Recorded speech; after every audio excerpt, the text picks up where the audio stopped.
now D Plus are reaping the advantages of what Nongshim did in game 1, which was leave those OPs open, because we've seen, I can't imagine the number, but it must be like 90% of games on red side in the LCK Cup have been Skarner Kalista bans.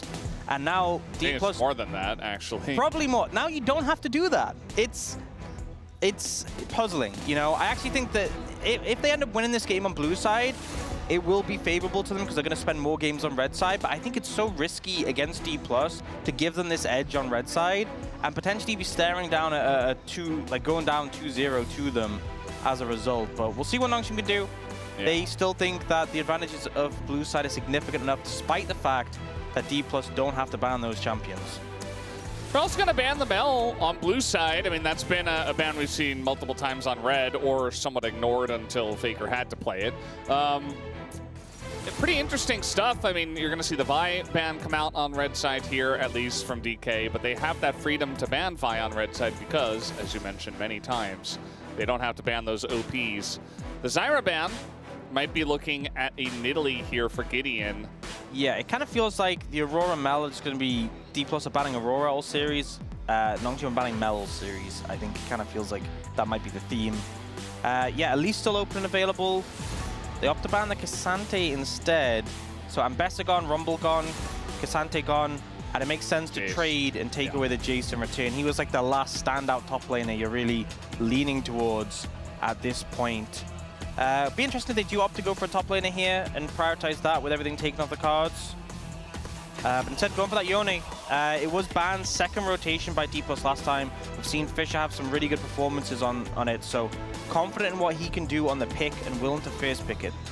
Thinking about a Gnar here, the Jax is the other pick I was considering in terms of when you're beginning to chip away at the top lane picks here. But the Nidalee, especially with the Zyra ban, we haven't been very you know, impressed, let's say, by the Zyra pick into Nidalee, but it has been something that our teams have been doing a lot. Instead of Nidalee, they're just going to pick Lilia. So Lucid's playing Lilia again here. Yeah. I think that Jax has a lot of value when you know you're playing into a Yone. Also, junglers like Xin Zhao, a lot lower priority. If the Jax is up and available, cause a lot of problems for them. But a little bit early, maybe to pick it. Maybe you can leave it to like third pick or second rotation. But they take that Lilia. They opt to go for the Jax now regardless. They're confident in it. I mean, especially with the top lane is trimmed, they are happy to do so. It does make things difficult because, you know, Gideon's had some fantastic Sejuani games. Sejuani with Yone pairs really well, but, you know, a lot of the power if you're stacking that passive is kind of eliminated into Jax. Looks like they still want to go towards it though. I think it makes sense for them, but it kind of just amps up the value of this Jax pick that has already come out for D+. Yeah, I also feel like Lilia can have a really fun time into the Sejuani, especially if Lucid really gets going. The Kai'Sa, which we saw banned the last time around, is going to be selected here, so, you know, still a lot available, though, in the AD carry role, but they're really going to highlight that one as they want some instant follow-up on their Yone and Sejuani. I think it makes sense. Plus, it kind of takes away the emphasis on having AP from your top laner. You know, Kai'Sa can go hybrid. You already got a Yone mid. You have a Sejuani jungle. You needed some AP somewhere. Going for the Xayah in the bot lane, seeing Xayah a lot into Kai'Sa. You know, once upon a time, that was the matchup where we saw it traded between each other. I think not as convinced by how Xayah does into this matchup, but into the Yone, into the Sejuani, I think it does still make sense. And with the Lily as well, it's going to be hard to dive in a D+ already with what they have. Nongshim's comp is fully locked into diving, so I do think it makes sense from that regard. Nongshim could ban away the Rakan, although not something Barrel's... I don't think he's played a game in the LCK Cup. It doesn't scream Barrel, that's for sure. No, a bit too squishy for his liking. The Azir ban makes complete sense, though, as something that can really make diving difficult, as they are very much locked into it.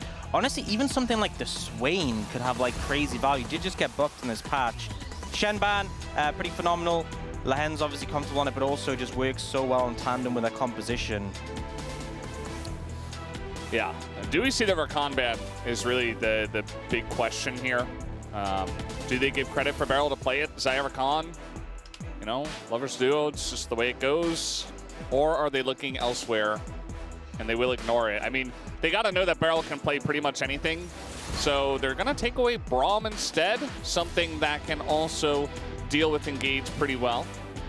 Yeah. Bit of a weird one, in my opinion. As much Yeah. as it is like a good counter engage pick, I'm not sure it's something I would have expected D+ to bring out now. And now looking for what they're going to bring out in the mid lane. Does make out if you commit heavily and you end up sacrificing someone to make the dive happen, it really can be punishing into Victor with how his ult powers up. But instead, going for the Pantheon, this feels a lot more barrel. Yeah. Presumably for him. I could hear Showmaker from here. Could it? It's presumably a barrel pick. I don't expect it to be flex mid, although we have seen them go like set Lilia before, so it wouldn't be too crazy in that regard. There you go. TP for Kingen is a really big pick. I like the ult on top of the dives as well. Pretty effective there. And also just the barrel chains, very hard for like a Xayah to play into with her short range. And now, presumably with the Braum band, we're going to have like an engaged support coming in from Lehens. Leona, often don't want to play Leona into Braum, makes sense. Rel is also a possibility. I mean, you could play Rakan yourself in theory. Alistar, another one, yeah. Ends up going for the cow in the bot lane. And I think Nongshim's comp started off as a dive comp and finished off as a dive comp. Nothing really changed throughout that. And it looks like Beryl is looking at the Rakan and is going to be the Pantheon in the mid lane. Oh boy. You know, I expected it to be support Pantheon. I'm not too surprised it's a mid lane Pantheon. We saw when they played that set Lilia. Yeah. Kind of similar vibes. You know, they want a bit of that AD in the mid lane. They also want someone who has that setup. A lot of early power. And, you know, it's unfortunate for Fisher that you can only lane swap between bot lane and top lane, because I don't think I would be wanting to play into the Pantheon. I mean, I say that. You could swap mid and top and put King in mid, but... I mean, King is not going to have fun, and then Fisher's also probably not going to have that much fun into Jax anyway, so I don't feel like you're having fun in either of your solo lanes. Maybe King could do well early on against you, if the lanes do remain that way. I assume they will. That's the perfect draft, is when both lane matchups are just uncomfortable. But it does mean, you know, Pantheon made a very early focused pick. I think there's a lot of scaling on the side of Nongshim. If things meander a bit more than they did last game, I could see them finding the angle. I think they are engaged. Yeah, they're getting married soon. And Kia Tigers fan as well, the baseball team, cheering for D+ Kia here. Coming on down to support all the orgs. But yeah, definitely a ton of scaling on the other side. On this side, definitely a bit for sure, but it's going to be a pretty interesting game if DK don't get ahead and it meanders quite a bit. Let's see how it does go as we hop on the rift for game 2.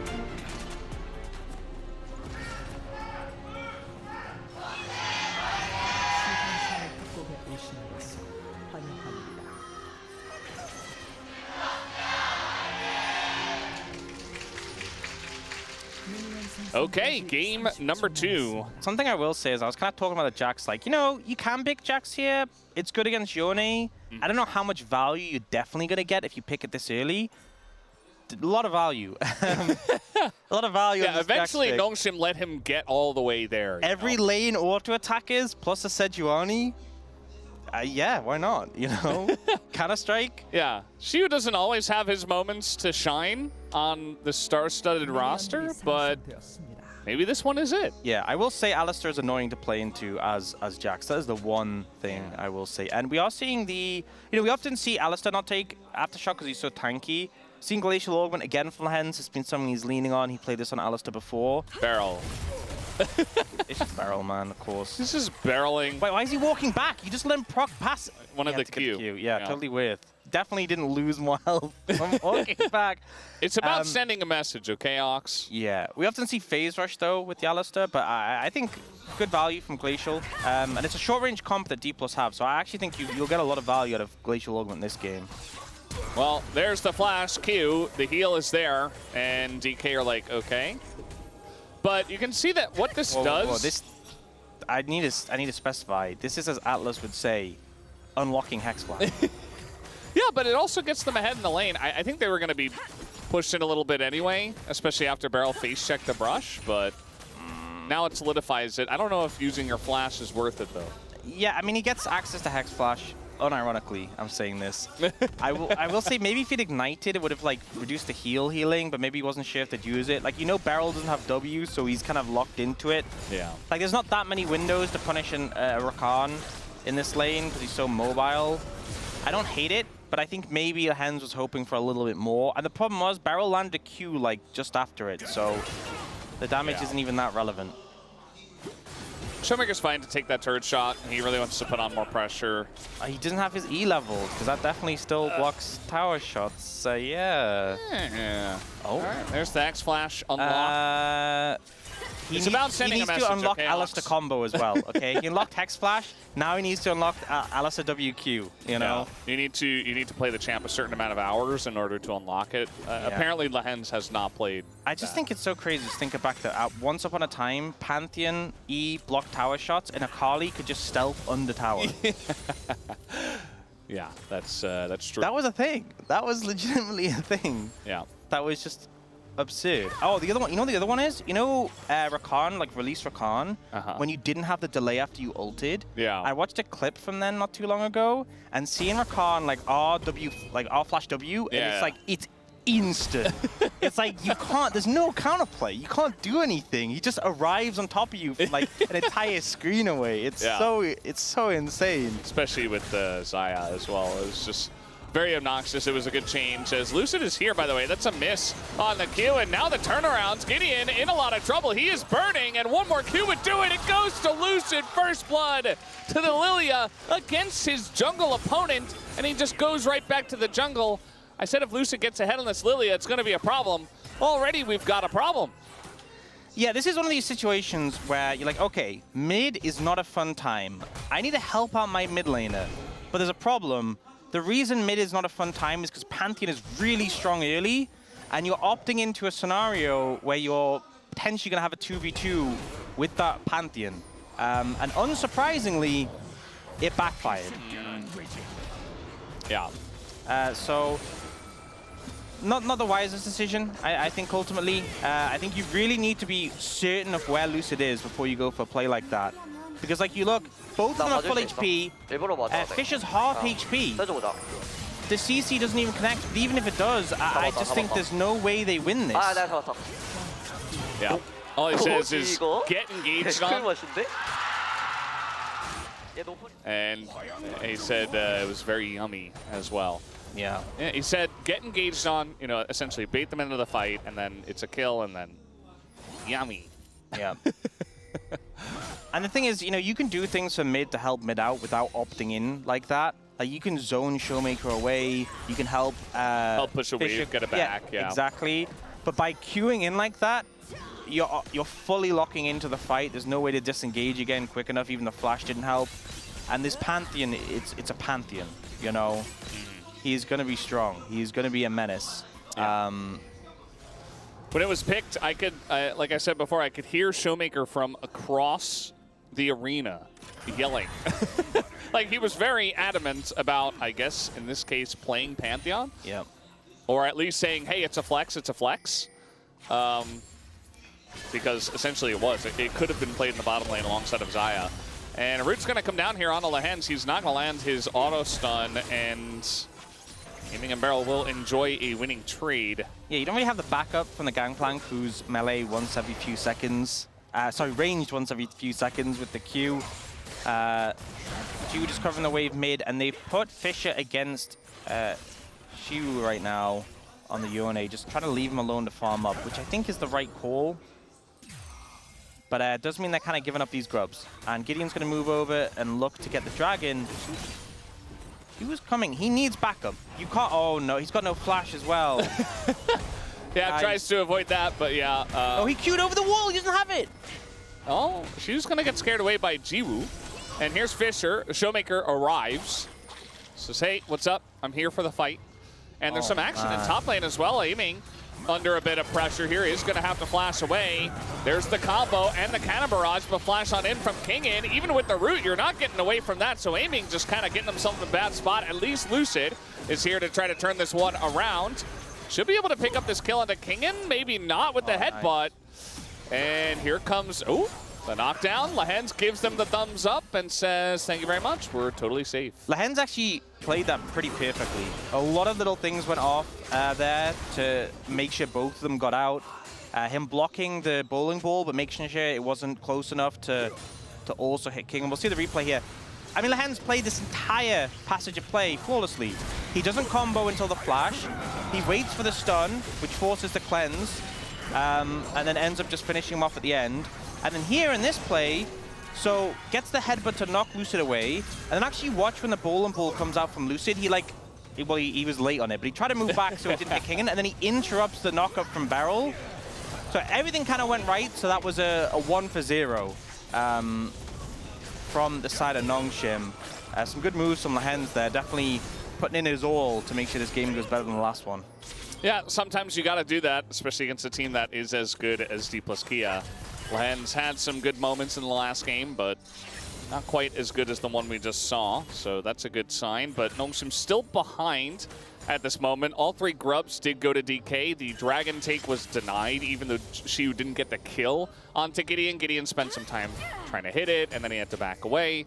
And, you know, just naturally gold going in the way of DK at the moment. And the thing is, even though there was that flub with the first gank that came out, even though they obviously didn't get the dragon and D+ got the grubs, game is still very okay. And if the game stays at this sort of level for a long time, I'm favoring Nongshim. It's got to go for a pretty long time. Using the Rose to hop away as Jax is pretty peak gaming, I'll say. Taking advantage of the train. But yeah, I mean, the thing is, like, as the game goes on, Showmaker is going to just feel less and less relevant, whereas King and Fisher, Jiwoo, they'll ramp, you know? So yeah, I mean, it's not like the game is auto-won after a point. It's not like they have a smolder or something, but definitely feeling okay about how things are going so far. Yeah, and they're scaling on the side of DK as well, but just not as much. Yeah, not as Nongshim. Hard to sell a team in the late game that has a Pantheon. Yeah. And especially when, you know, it's like, okay, well, who's he going to stun? Gangplank has oranges. Jiu has cleanse. I guess Fisher. Hard to stun a Yone when he just presses E. And he's like, Soul Unbound's cool story, bro. Plus, there's so many like moments where when he's like in his Q animation or ult animation where a stun just isn't relevant. Yeah. It just gets buffered, so not valid point. We'll see how that goes. We did see Lucid securing the scuttle down towards the Dragon Ball. Oh, no. Well, he's able to do this, but the Cannon Barrage is going to kind of zone Xiu out as he is going to be able to skirt around it. King in, desperate for anything. He's just going to walk into the turret and deny an assist. At least he does that, but he does go down as now Feather Storm does come down. And Xiu still challenging them, still wants to take the fight here, pushes them away. Yeah, Lehens getting the ult from... yeah, the TP's coming in, so they gotta get out of here real quick. But, okay, miss on the knock-up here from Beryl. There's the cleanse from Jiwoo. And now a lot of members of Nongshim, though, are coming on over. Showmaker has his E available, will be able to block. Another TP's coming in. Showmaker flashes away. But do they have the pressure? They got Xiu on the flank, and yes, they absolutely do. Big Yone ultimate, but it's too little, and it's way too late. Fisher very clean, actually, to get the kill, but you just lost 4 kills to DK. D+Kia immediately cleaned up the fight. Absolute disaster, and the thing is, Nongshim were opting into this. Lehens wanted to play aggressive. He wanted to threaten a dive in this situation, and D+ just had to punish, and Showmaker is just global. You know, he's everywhere. I was so funny, worldwide. Especially with the new TP changes. We had this play, you know, Kingen denies the assist. That's good. But if you look at the minimap, I saw him coming in. I'm like, is he ulting again? How is that? Oh yeah, it's TP. he's just everywhere. He's Mr. Worldwide.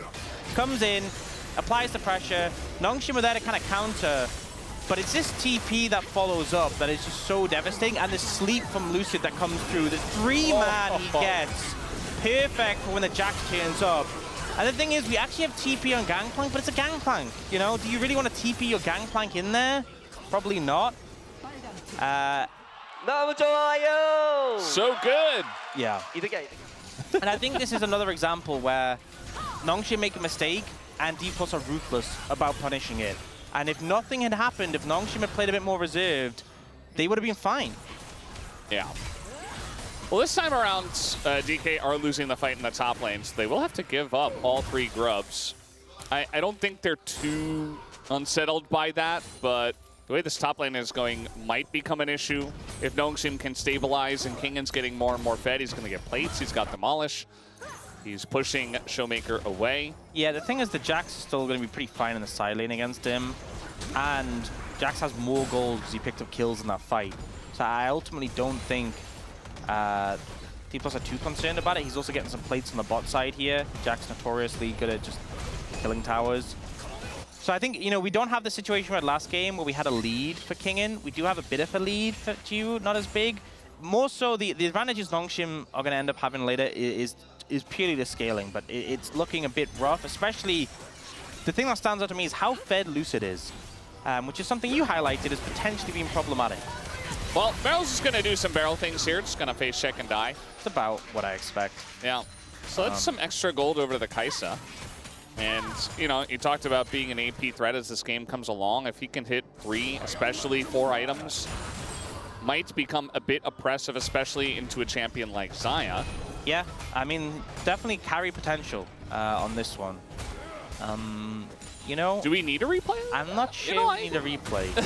It's just, I think, you know, maybe spare him the embarrassment, although I guess he's used to it by now. He is definitely not embarrassed over that.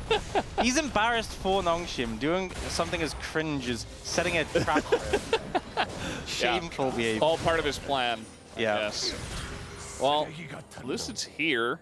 Next time he's going to face check like that, he's going to have the whole team back him up, and he'll lure them into a false sense of security. Yeah. We got a little... Beryl will just walk into your jungle 7 times a game, and 6 of them he won't have backup, and the one he does loses you with. Yeah, Kingen just... He did not expect them to still be there. He has to use his Cannon Barrage to get away. Yeah, not had so much Cannon Barrage value this game compared to the global power of the Pantheon so far, but still managed to avoid that sticky situation. They're still fighting over that ward. Yeah. They're still fighting. This is just supportal combat. This is just the eternal battle. This is just... I don't think it would ever end. This is just Lehen's barrel. Honestly, I think if everyone else just stopped playing and just started watching that, we could just watch that for the rest of the day, and they would just fight. I think it would last for the rest of the day. It really would. Definitely, I think I'd give it a Rakan though, just because he can keep sustaining. Yeah. Farrell really wanted to show that off. I can just keep landing Qs, buddy. I can do this all day. He ends up staying in the bush until he backs all the way up. And Nongshim gotta do something. I say that, I mean, they don't really have to do anything. I think Nongshim are fine not to do something. Maybe they're not gonna do anything. We do have a Rift Herald fight and another Drake coming up soon. I think perfect for Nongshim would be to get one of those. Get either the Herald or the Ocean Dragon and don't fight. I think that is the perfect outcome. Other than, I mean, obviously taking a fight and winning it is better, but, you know, I think the most probably optimal outcome is to get one of those objectives, give the other to D+, and then continue scaling. What if instead of that, we forced a 5v5 fight against DK right now? 5v5? Why not 4v5? Well, that might happen too. Kingan's in a lot of trouble here. He has to flash the wall. And I don't think he's getting away either, as here comes Pantheon and Showmaker for the follow-up. Kingan just kind of rambling through the jungle, gets killed. It's a 5th kill for Lucid on his Lilia. He is unstoppable, quite literally. Nongshim still posturing. Yeah. I don't know. Okay, they're TPing in. I guess they kind of feel confident to go for this because D+ don't have all their members there. I mean, they could, though. Like, trying to zone Lucid here as the smite will go the way, and now they have the combo as the sleep a little bit late from Lucid. He is going to go down. A massive shutdown for Jiwoo, who is now on the run. Flash on in as they look to punish him for taking down Lucid, but somehow Nongshim able to make something of that play so far. She level 12. Look at the front line. Look at Gideon just melt into this, but the barrel gonna hit the back line. Trying to peel the hen's not gonna hit the knock-up onto the necessary members, and that just means the entire fight is so forced from Gnomeshim. And DK, they love when you engage into them. They just absolutely adore it. And Gnomeshim did it again. Guys, you could have just taken the Herald. Better than that, you could have taken the massive shutdown from Lucid. It went on a Jiwoo. That was perfect. It doesn't matter that he dies. He got a big shutdown from Lucid. You could have just cut and run. You could have just left. You could have just said, guys, this is fine. This was not fine. This was King and a little bit overextended. Not ideal, not optimal. Pantheon does have that chase potential. But I'm going to, we'll go through this replay, Brendan, and I'm going to point out the moments. Do we have to? We have to. I'm going to point out the moments at which they could have just left. Okay? Take it away, Ox. So here, they're doing the Herald. They get the Herald, okay? Hard to leave in this situation. A little bit difficult. Okay, they get Lucid. Okay, Jiwoo's in a bit of trouble. He flashes. Okay, guys, I think Jiwoo's... Let's just leave him. Leave him. Just leave him. He got the kill. Let's just leave. Leave. Okay, leave. Guys, okay, you can actually leave now. You can leave now. You can still leave. Okay, it's too late now. Now it's too late. That's now the it's point definitely too late. Good ult from aiming as well to dodge the flash Q. But yeah, now it's... well, Gideon's leaving. Yeah. Well, at least somebody got the memo eventually. Yeah, and we had a Cloud Ocean first 2 dragons, and D+ are rewarded with a Hextech Soul. Denied Chemtech Soul, unfortunate. Ah, sadly. But yeah, 4,000 gold lead, 2 dragons. And the thing is as well, I talked about the scaling of Gnomeshim. It's going to take a while before that's ready online, and D+ can just pick up Hextech Soul, and then it doesn't matter. So... Yep, especially if, they have to use their scaling by going all into Xayah Lilia Jax. Yeah. From behind, it's not going to feel good for a very long time now. Like we were saying, if it was an even game state, if Gnomeshim got ahead even, there were definitely angles. Now, I'm very worried. Showmaker's going... Like, it's not... I feel like saying Bruiser feels wrong, because he's building Thimblewinter. He's going like the...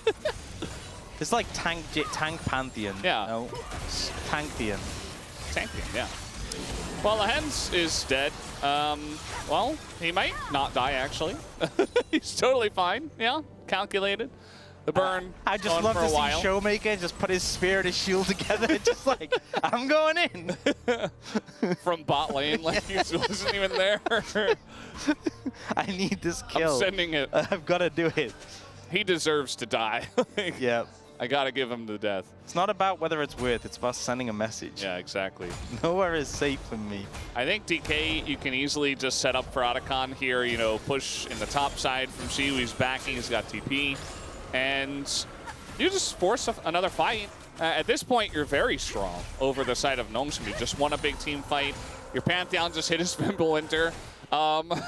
So you're hitting some spikes. And Gnomeshim are not quite there yet. You've got 2 items on Kai'Sa. You've got 1 and 1 on Yone and Gangplank. So this is the perfect time for DK to say, okay, we can do whatever we want. And if you want to fight us, go ahead. You'll have to engage into us. And it's not going to go well for you. So you got Lehens hiding on Bush. He's able to do that. That's fine. I think Atakan's a bit stronger than Rakan Lehens. I don't think you win that 1v1. Also as well, with Showmaker's build, presumably the synergy is the Stride Breaker slows, and you proc the Fimbulwinter with that. Whoa. Pretty neat. Well, we found you. He's going to have to cleanse pretty early on, but that is the Rakan buff, or ult down. Yeah, I mean, I think there's no pressure for D+ to start Atakan. As I say that, they start Atakan. I think they can just kind of do whatever they want. They can. But I'm saying, they burn the cleanse. The cleanse won't be up for that dragon fight. They could just wait for that, wait for Rakan ult and capitalize. They get the TP. That's so big, actually.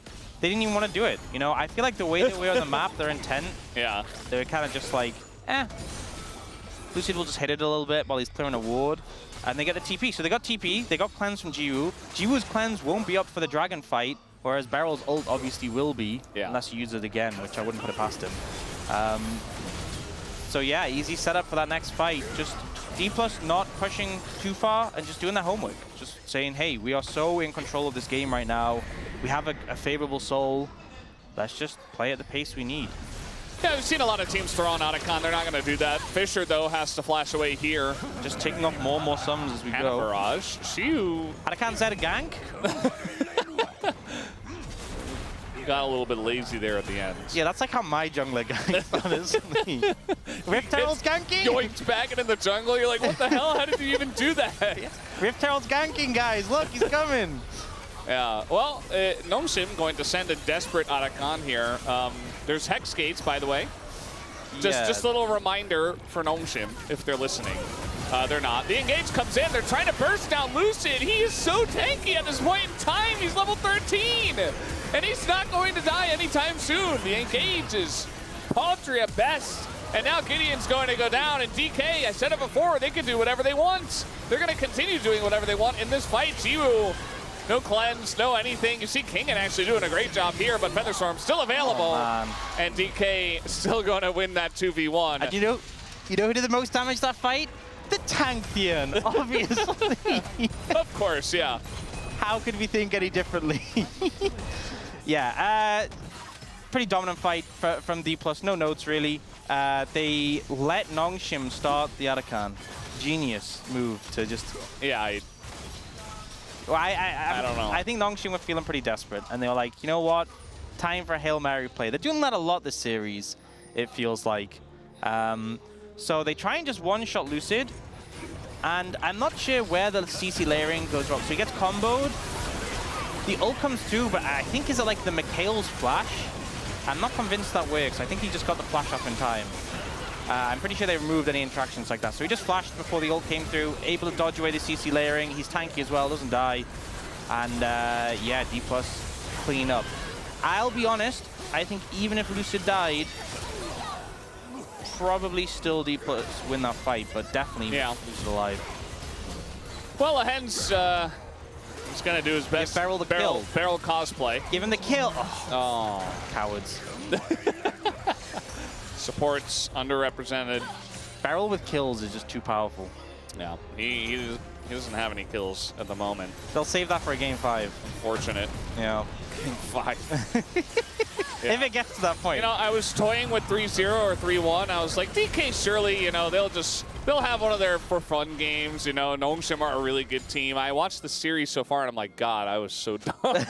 Why didn't I go for 3-0? It's so obvious. Imagine not knowing the answer beforehand, Brendan. When you see it happen, you're like, oh God, like it was so obvious. It's not over yet. Maybe Nongshim are just building false hope. Yeah, I mean, game 3, there's still a chance. Lucid does take a lot of damage, but the rest of the team is just running away. Lucid? Yeah, there is not a chance in game 2. Oh, he is. Yeah, he has Otacon buff. Okay. Yeah, I don't think he needed to die just because he has Otacon buff, but he does have Otacon buff, so... That's the thing. Where is... He's ulting in. Of course. Yeah, of course. What he's Tanktheon. Aiming, tanking the turret. He's just going to go into his Featherstorm. Showmaker going the opposite way. Yeah, interesting. About that, DK, they will have their fun. This looks like, you know, start of LCK Cup Otacon, when teams were like, we have to int and die. We have no choice. We must. But there's actually, it's long respawn timers. They're still coming back. There is Hex Gates. Nongshim are just starting the Baron. I respect this play. The game is pretty cooked. Just send it on Baron. The Lilia's already here. It doesn't matter. It's all or nothing. She was here too. Keep sending it. Just keep sending it. Yeah. Okay, well, they're going to try to turn on to Lucid. He actually does die. Sleep does still come through. That's a couple of kills. Double kill for the Kai'Sa. Okay. Oh, better than it could have been. They found an angle to find kills. The global pantheon is still global. Gideon, you don't need to hit your W. Just walk away. Okay, he's going to the Hextech Dragon. No, he's not. Trying to back here. He doesn't know. He doesn't know. He doesn't know. He's just going to TP in. It doesn't matter. He lacks critical information. Yeah. Well, Ziu's here. He can clear the waves. There's no Baron buff. But we got TPs coming in. And yeah. Tanktheon doesn't need you to not have cleanse. It doesn't matter. It's just... He's gonna kill you anyway. He didn't stun you to CC you. He stunned you to proc Thimblewinter. There's a difference. We are not the same. Showmaker is very much built different in this game. 5-0 and 3. A big stomp once again from DK. You know, he built different and he is built different. And Lucid's gonna get a lot of the focus, of course, for his early game and picking up all the kills. But shout out to Tank Beyond as well. Yep. And DK just this is not a even series by any means. No. But you know, things can change, Brendan. Let's see. Let's see if things change in the next game, because this one in some ways looked worse than game one. Yeah. And it kind of feels like we haven't lost that energy from D+ of just kind of like pick whatever feels the most vibey and just win. Yeah. And they are looking very scary. And especially because you think the other team who looked strongest coming out of group stage was T1, and they are now out the tournament. Yeah. D+ with this series are not only putting in a statement that they are still in great form, they're putting in the statement that they are the team to beat in the LCK Cup. And Longshim have a little bit of time to try and figure out how to do that 3 times in a row. Well, we'll see if they can figure it out in the third time, on the third time. It's a rough start for them for now, but DK looking very strong with the 2-0 lead at the moment. 2 very one-sided games. We're going to take a break and have the space to break that one down. We'll be right back.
타워. 야, 요네 나온다, 요네. 야, 갱플 살아나면 공 있어. 끝났어. 그래, 이제. 요네는 공 없고. 끝났어. 야, 타워. 아, 살려줘, 제발. 타워. 살려줘. 야, 타워. 살아봐, 살려줘. 저 절대 안 치네. 와, 내 거.